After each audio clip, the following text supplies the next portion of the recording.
사랑하는 성도 여러분, 주님이 오실 날이 심히 가까운 이때에 우리는 더욱더 깨어있어 근신하고 정신 차려 기도하여야 될 줄로 믿습니다.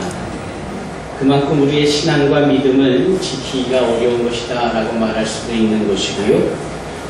또 내부적인 것뿐만 아니라 외부적으로도 우리의 신앙을 넘어뜨리려 하거나 실족해 하려는 우리가 많은 거짓 교사와 함께 온갖 사이비와 이단들이 등장하기 때문에 그렇습니다. 내부적으로 한국교회가 많이 어렵다라고 하는 여겨지는 요즘에 또 외부적으로는 뭐 그렇게 이단들과 사이비들이 많이 득세를 하는지요. 곳곳에 문제가 계속해서 이어지고 있습니다. 그런데 돌이켜보면은 이와 같은 이단들이나 사이비적 요소들은 사실 에덴 동산의 그 뱀을 통하여 유혹했던 사단의 계계의 근거로 보아서 아주 오래전부터 존재하고 있었음을 봅니다. 그리고 틈만 나면 또 기회만 주어진다면 항상 우리를 넘어뜨리려 하는 시도가 있다는 사실 때문에 우리는 정신 차리고 기도해야 합니다. 항상 예배가 중심이어야 하고 말씀과 기도가 삶의 기준이 되어야 합니다.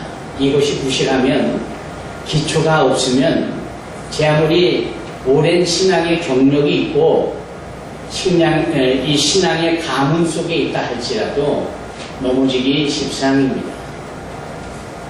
주님에 대해서 많은 아는 지식이 있는 것이 뭐 그리 대수겠어요. 그것이 실행으로 옮겨지는 행함의 믿음으로 이어지지 않는다면 이와 같은 지식은 아무것도 아닙니다.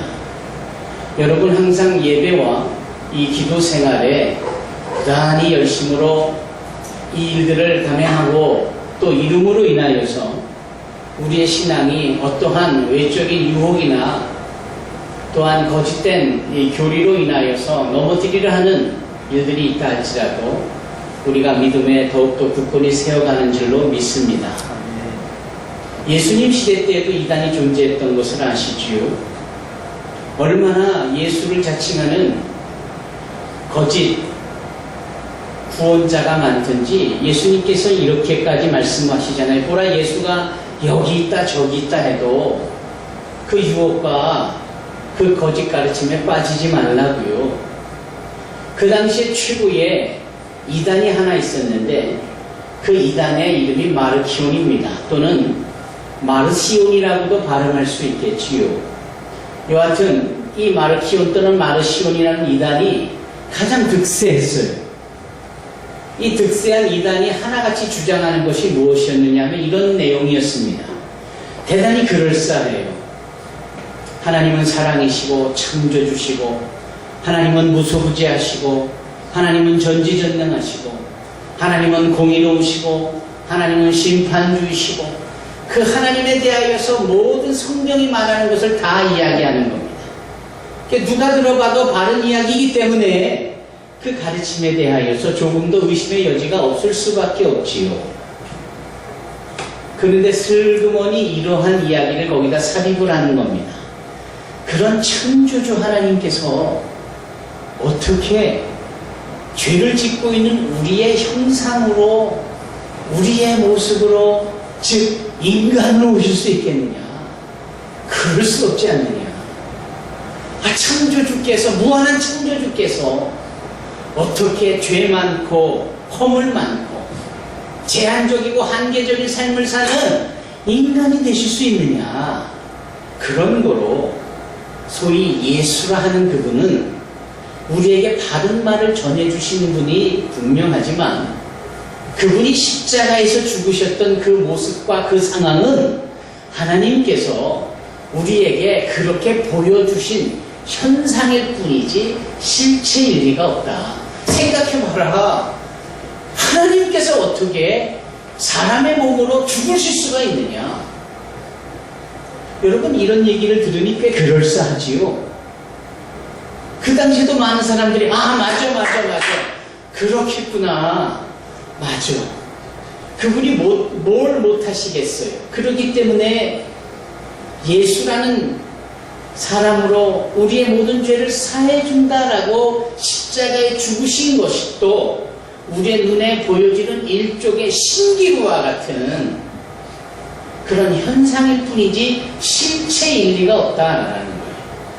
그리고 사람들의 마음이 흔들리기 시작합니다.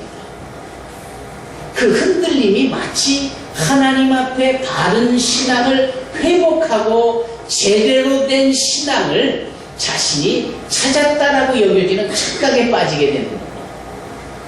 요즘 신천지 또는 자신들에게만, 자신들의 교회만 구원이 있다라고 말하는 많은 사회적 요소들이 다 같이 그러한 말들을 하지 않습니까?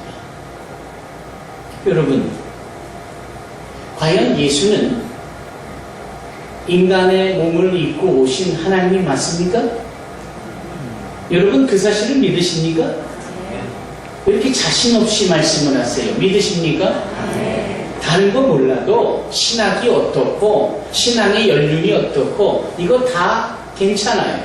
예수께서 나의 구세주라는 사실, 그분이 하나님으로서 나와 같이 이 땅에 오신 분으로서 나를 위하여 모든 죄를 사해 주시기 위하여 십자가에서 죽으시고 부활하심으로 죽음의 권세를 깨신 부활이 되시고 생명이 되신 분이요 진리가 되신 분이라 누구든지 예수를 믿기만 하면 구원을 얻게 되어지고 그 부활의 주인공이 된다는 이 사실만 분명하게 확신하면 우리 모두는 다 구원의 반열에서는 하나님의 자녀가 된 것이 분명합니다. 나머지는 중요하지 않다라고 하는 것이 아니라 여전히 필요한 요소지만 그것이 예수와 나 사이에 이 믿음으로 맺어진 주님의 은혜가 사슬되셔서 주님께 붙어있게 되어진 이 부분하고는 별개의 것들이라고 말할 수 있는 겁니다. 항상 가장 우선적이고 이 기본적인 것들에 대해서 흔들림이 없는 저와 여러분이 되기를 바랍니다. 예수께서 이 땅에 오셨습니다. 그분의 오심은 창조주께서 피조물이 되어져서 오신 것입니다. 그것은 하나님께서 당신이 얼마나 공의로우신지 얼마나 시건하시지 않는 분인지를 우리에게 나타내시기 위함입니다. 보세요. 당신의 형상을 따라 지어주신 아담과 하와, 당신의 말씀에 순종하면 기쁨이 있는 에덴 동산에서 그 생명의 과실을 취하면서 영원히 살 수 있게 해주셨던 것, 지식을 알게 하는, 선악을 알게 하는 그 동산 중앙에 있는 실과를 따먹게 되면 하나님의 말씀에 불순종하게 되어지는 것이고, 이 불순종하게 되어지면 죽으리라, 그냥 죽으리가 아니라 정령 슈월이다, 정령 죽으리라, 이렇게 하셨습니다. 그런데 어쩌면 그렇게 뻔뻔스럽고 보란듯이 그렇게 하나님의 말씀에 불순종하며 그 선악을 알게 하는 나무의 실과를 취하게 되어졌는지. 자, 여기에서 하나님의 반응이 어떠셨을까요? 죽으리라고, 정령 죽으리라고 말씀을 하셨으니 당신의 형상을 따라 지어주었지만 이들이 죽을 수밖에 없게 하여야 되겠죠. 그래야 하나님이시잖아요. 그래야 한 입으로 두말하지 않으시는, 시건하지 아니하는 공의로운 하나님이시잖아요. 그래서 하나님께서는 그 공의를 지키셔야만 했습니다. 다만 지키시는 즈음에 당신의 형상을 따라 손수 흙으로 빚은 이 자들을 죽게 하실 수가 없는 거예요. 아이러니죠? 이 아이러니를 우리가 어떻게 할 수 있겠습니까? 그런데 하나님께서는, 지혜의 근본 되시는 하나님께서는 이 아이러니를, 이 모순을 어떻게 푸셨고 해결하셨느냐? 당신이 인간으로 오셔서, 당신은 거룩하신 하나님이기에 죄가 없으시지만 죄 많은 인간의 몸으로 입고 오셔서 십자가에 죽으시는, 그래서 스스로 심판을 내리시고 심판을 받으시는 당사자가 되심으로 정령 죽으리라 하는 그 말씀을 공의로서 이루시는 겁니다. 그리고는 그 공의를 이루신 것을 또한 부활로서 완성시키어서 누구든지 부활이신 예수를 믿기만 하면 죽지 않고 영원히 사는 부활의 참여자가 될 수 있게 해 주시는 겁니다. 공의와 은혜가 동시에 역사되어지고 이루어진 완전한 구원의 완성인 것이죠. 그러기 위하여서 하나님은 우리 가운데 오셔야만 했고, 그 거룩하신 하나님이 우리에게 오시는 이 모습이 바로 예수라는 이름으로 스스로 그 이름을 지칭케 하시고 부르게 하시고 그 이름으로 우리 가운데 사시니가 바로 예수 그리스도시다라는 겁니다.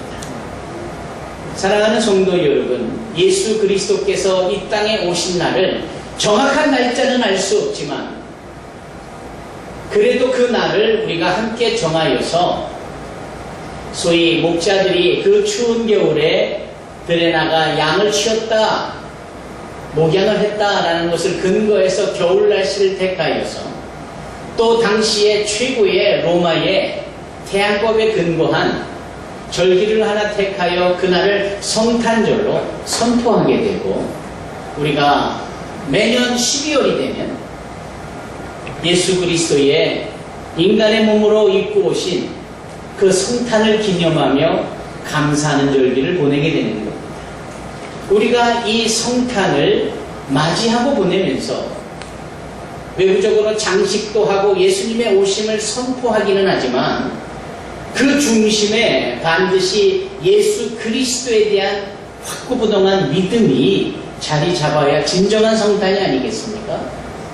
과연 우리는 예수 그리스도의 인간으로 오신 이 신묘박직한 일에 대하여서 조금도 주저 없이 믿어야 할 것이며, 이러한 일들에 대하여서 그렇지 않다라고 은근슬쩍 꼬아버린 이단과 사이비에 대한 분명한 진리를 수호하고 바른 기독교적 구원의 역사를 증거하고 선포할 수 있어야 합니다.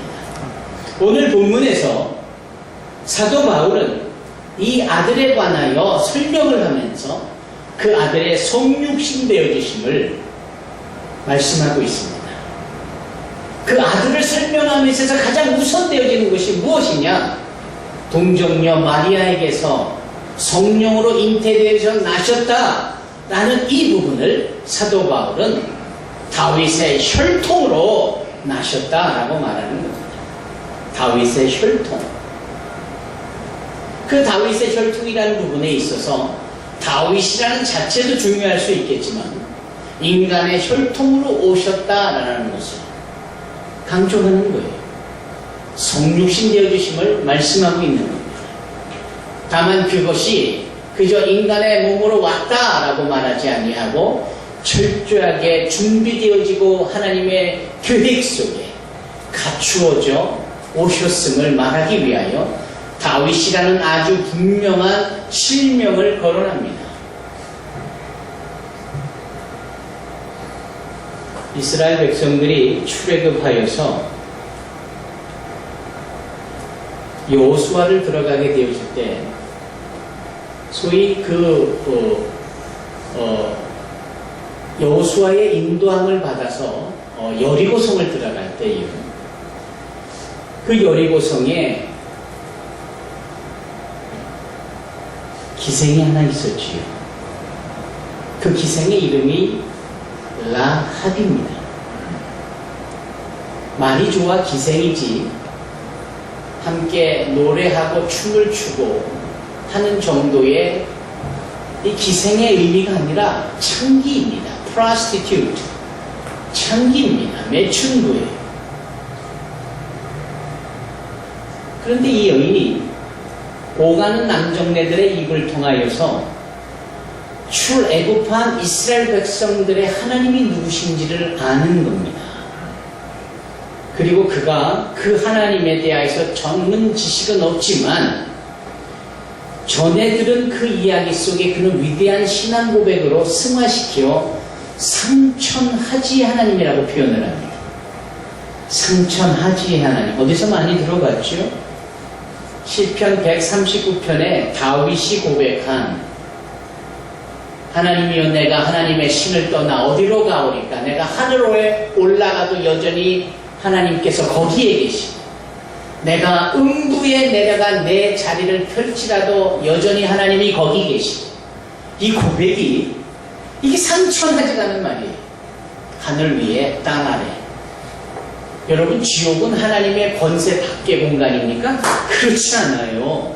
지옥도 하나님의 창조물이고, 지옥의 모든 것도 하나님의 주권하에 있는 겁니다.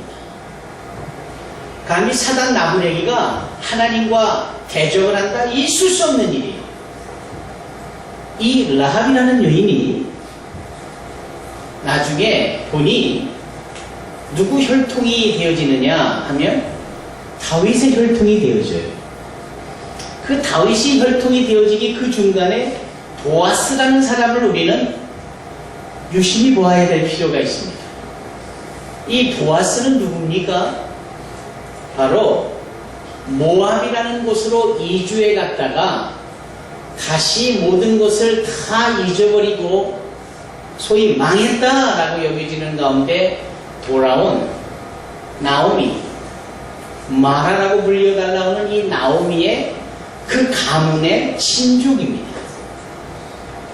여기서 중요한 단어가 친족입니다.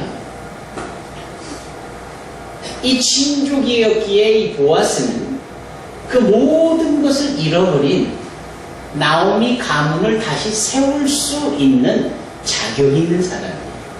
그게 복입니다. 모든 것을 다 잃어버렸건만 그 가문을 다시 세우고 회복시키고 잃었던 것을 되찾아주는 이 유력자, 이것이 바로 보아스의 신분으로 말미암아 감당할 수 있었던 일이에요. 같은 논리로 볼 때 에덴 동산의 모든 정복하고 다스리고 관리하고 충만할 수 있는 그 모든 것을 사단의 유혹에 다 빼앗겨버린 이 아담과 하와, 그리고 그의 후손들인 우리. 그래서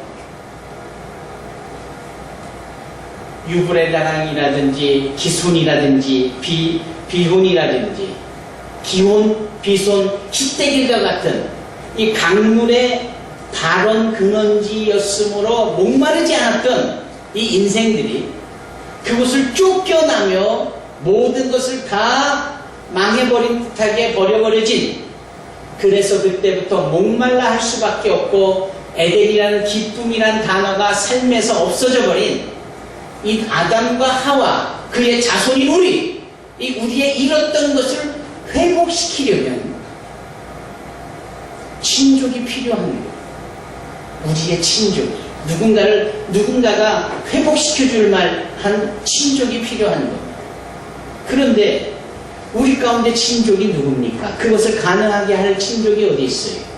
예를 들면 나오미 가문은 다 잃어버렸지만 보아스는 여전히 가문이 튼실했단 말이에요.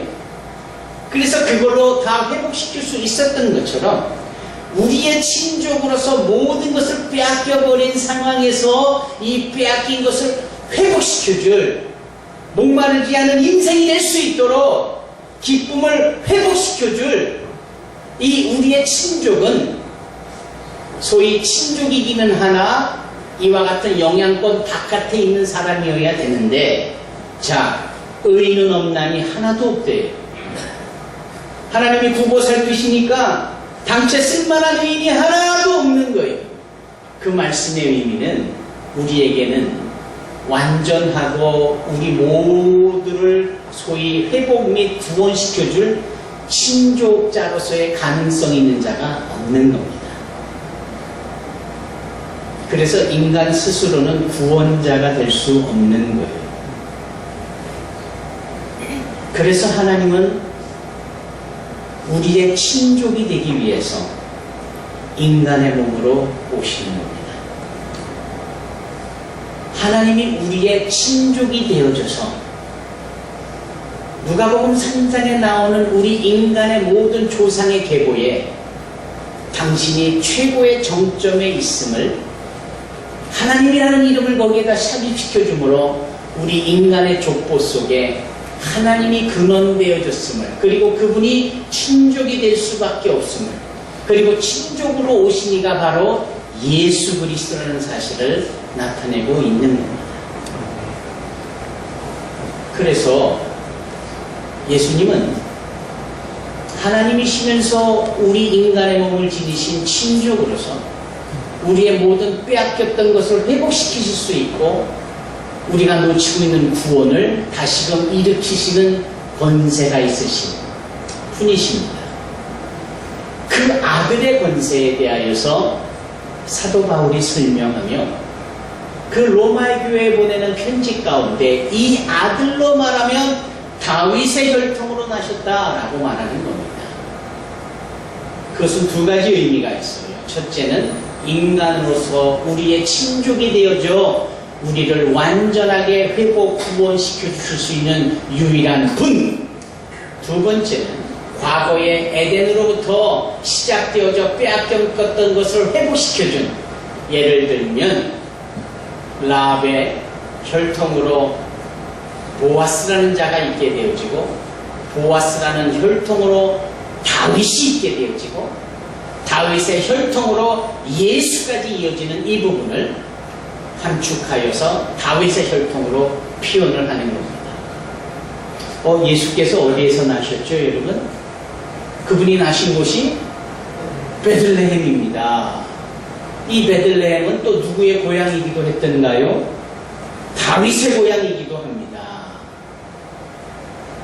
이 베들레헴은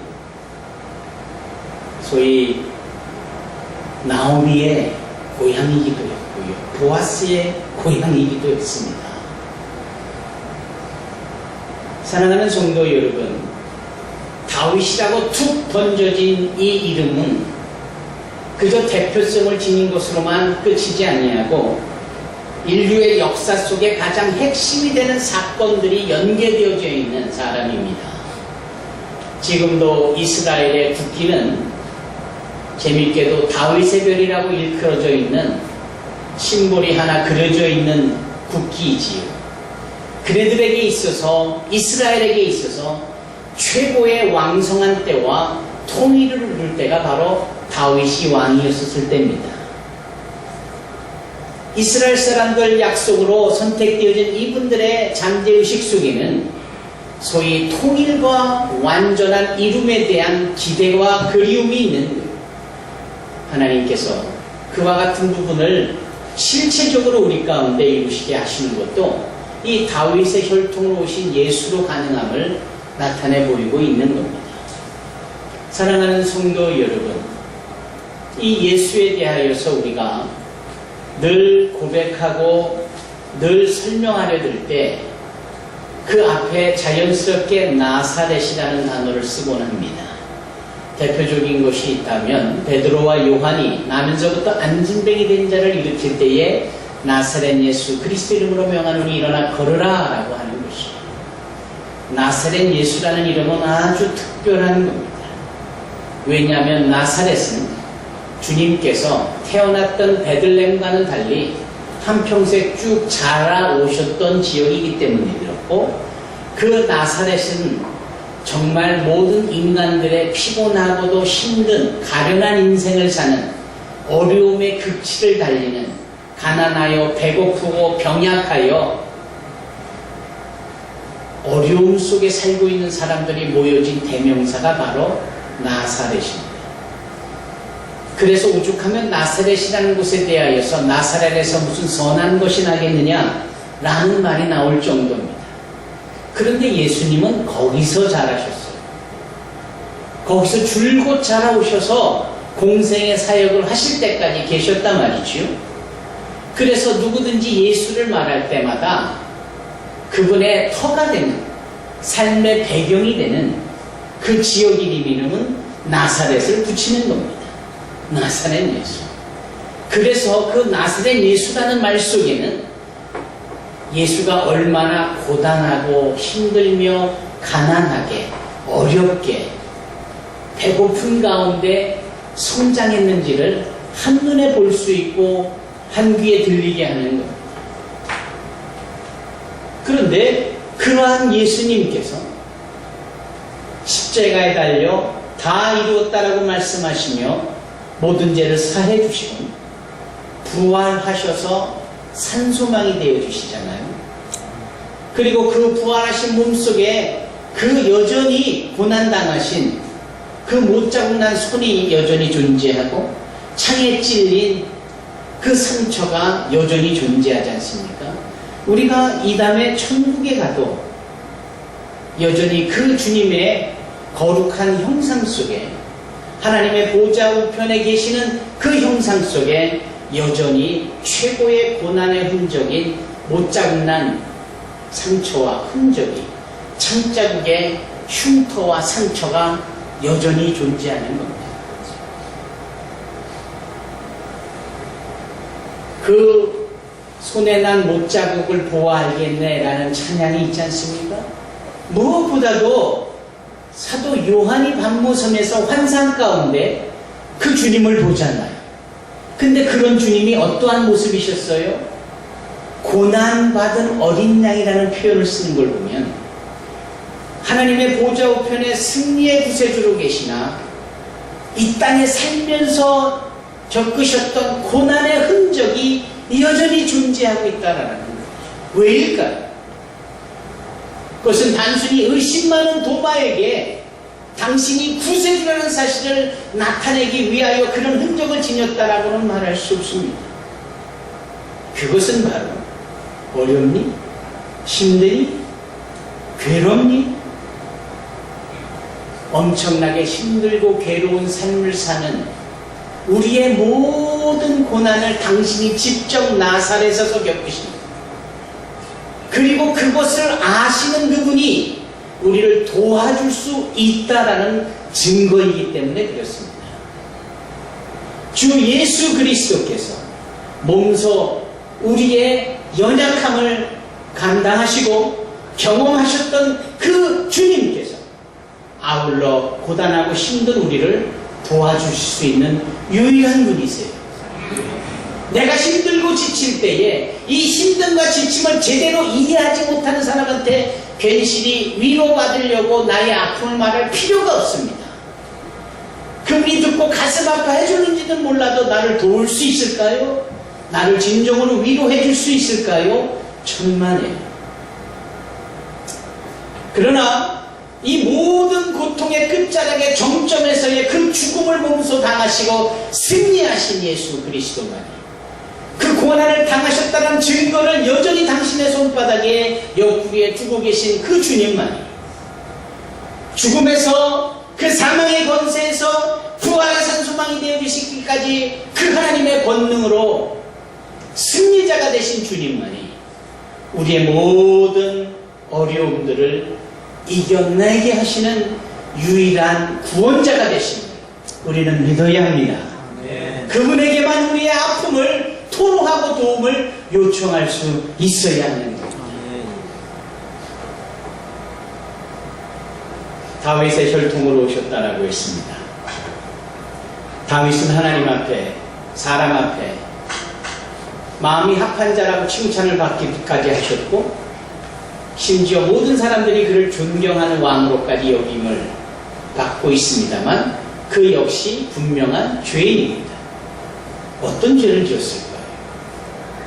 우리아의 아내 밧세바와 동침한 것 대표적인 죄지만 그거 죄 하나 졌다라는 것이 다윗의 모든 죄성의 리스트는 아닙니다.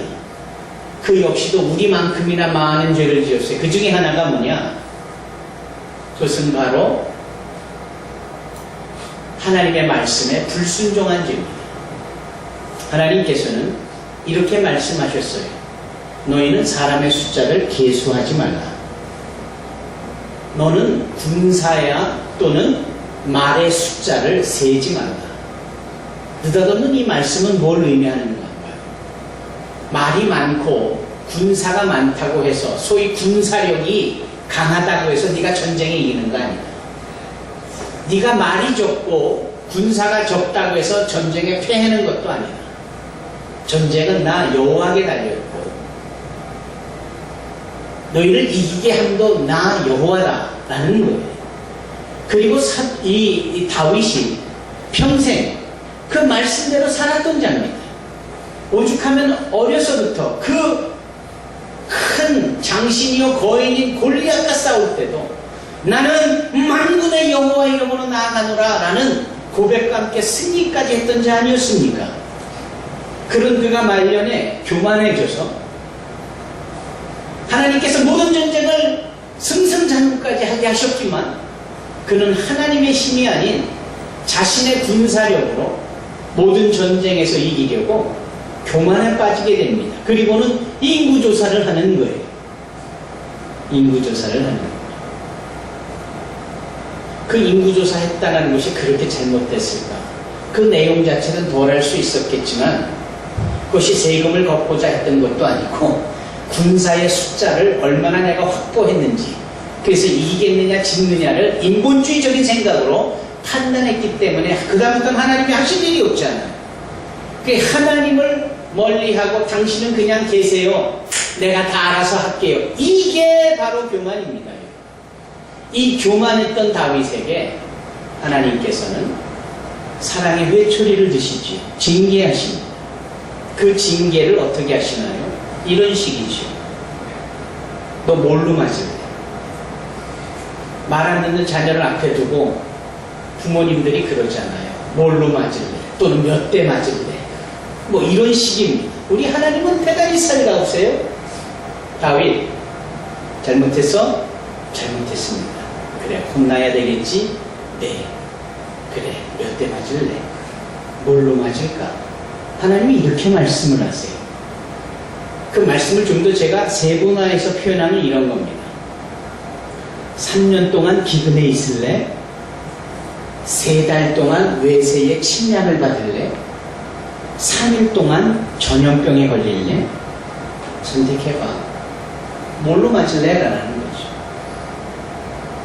여기서 우리는 한 가지 알 수 있어요. 아, 공의로우신 하나님은 반드시 우리의 아주 자그마한 것까지도 반드시 짚고 가시는 분이시구나.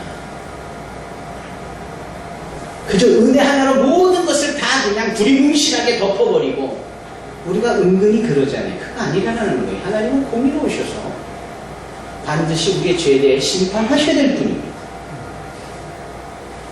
반면에 그분은 그 공의의 심판 가운데서 우리를 또 구원해내시고 은혜를 더하시기도 하시는 분이세요. 자, 3가지 중에 다윗이 뭘 선택했을까요? 3년짜리 기근을 선택했을까요?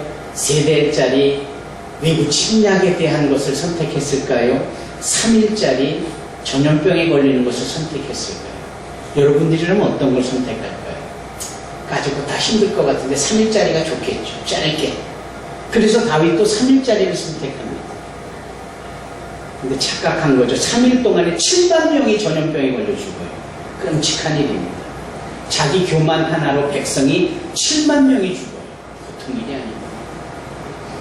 나 하나의 실수나 잘못이나 죄악이 이렇게 엄청난 결과를 낳게 하는 거예요. 죄는 끔찍한 겁니다. 우리가 그런 부분들에 대한 경각심을 가져야 해요. 사랑하는 성도 여러분, 다윗의 혈통으로 오셨다. 그 주님께서는 우리가 징계받아야 합당한 이런 모든 것들에 대한 징계를 한 번에 다 받으신 분이세요.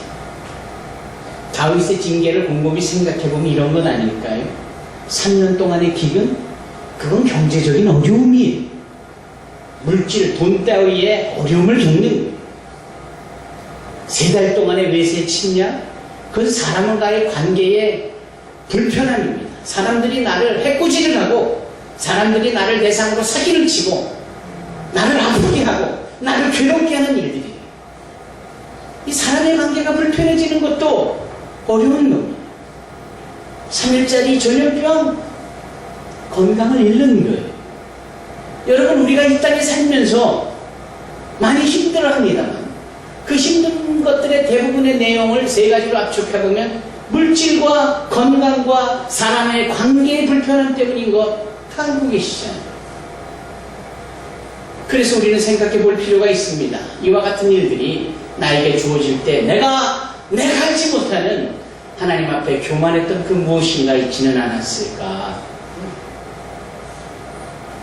그리고 또 하나의 소망적으로 다가오는 말씀. 그럼에도 불구하고 이 모든 징계를 하나님께서는 당신의 독생자 예수에게 다 맡기고 담당시키셨다라는 거예요. 우리는 다 양 같아서 그릇 행하여 각기 제 길로 갔거든. 하나님께서는 우리의 모든 죄악을 예수께, 그에게, 다윗의 혈통인 예수 그리스도께 담당시키셨도다. 이것이 바로 사도 바울이 그토록 이야기하고 싶은 이 아들로 말하면 다윗의 혈통으로 나셨다라는 거예요. 우리가 비록 무지하고 어리석어서 죄악 가운데 있고 힘든 나라를 살지만 이제라도 나를 온전히 도와주시고 용서해 주시고 구원해 주실 분은 다윗의 혈통으로 오신 예수 그리스도라는 사실을 믿고 그분의 이름을 부르며 의지할 때에 하나님께서는 우리의 모든 우리가 당해야 될 이 징계를 그에게 담당시키며 우리를 은혜 가운데 두게 될 줄로 믿습니다. 네. 주 예수를 믿으라. 그리하면 너와 네 집이 구원을 얻으리라. 그 구원에는 소위 용서와 회복이 다 담겨져 있는 완전한 하나님의 사랑의 성취를 의미합니다. 다윗의 혈통으로 오신 예수 그리스도, 그분의 은혜를 힘입어 사는 저와 여러분이 되기를 바랍니다. 아울러 2013년 12월 1일 이 성탄절기가 있는 이때에 외부적인 장식으로만 그 성탄을 기뻐하고 그저 주고받는 선물로 대신할 것이 아니라 나의 영혼 한가운데에 다윗의 혈통으로 오신 예수 그리스도의 나의 인생의 주인 되심을 인정하고 고백하고 그분에게 모든 것을 아뢰며 의지하는 저와 여러분이 되시기를 주님의 이름으로 축원합니다. 아멘. 기도하겠습니다.